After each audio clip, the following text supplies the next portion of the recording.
बिस्मिल्लाहिर्रहमानिर्रहीम। अस्सलामुअलैकुम फ्रेंड्स। आज के सऊदी अरब के ताज़ा तरीन गोल्ड रेट्स के साथ मैं आपकी खिदमत में हाजिर हूँ। आज इंटरनेशनल मार्केट में गोल्ड की कीमत में $67 फी औंस का इजाफा हुआ है, जिससे अब इंटरनेशनल मार्केट में गोल्ड की कीमत $1989 फी औंस पर पहुंच गई है। दोस्तों, अगर आप सऊदी अरब में गोल्ड परचेज करते हैं तो आपको 15% वैट यानी 15% वैट पे करना होगा, और ये जो मैं रेट आपको बताने लगा हूँ इनमें वैट इंक्लूड है। चलें चलते हैं आज सऊदी अरब में गोल्ड रेट्स की तरफ। आज सऊदी अरब में फी औंस सोने की कीमत है 8,602 रियाल।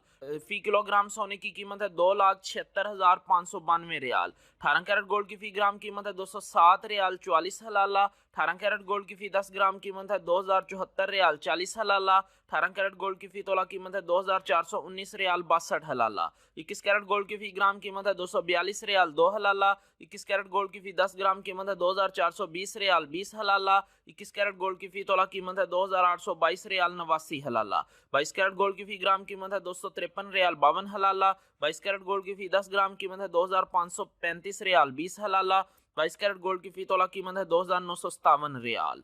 24 कैरेट गोल्ड की फी ग्राम कीमत है 276 रियाल 59 हलाला। 24 कैरेट गोल्ड की फी 10 ग्राम कीमत है 2,765 रियाल 90 हलाला। 24 कैरेट गोल्ड की फी तोला कीमत है 3,226 रियाल 16 हलाला। जी हाँ, 3,226 रियाल 16 हलाला 24 कैरेट गोल्ड की फी तोला कीमत है आज सऊदी अरब में। इंशाल्लाह मिलते हैं अगली वीडियो में, तब तक के लिए अल्लाह हाफिज।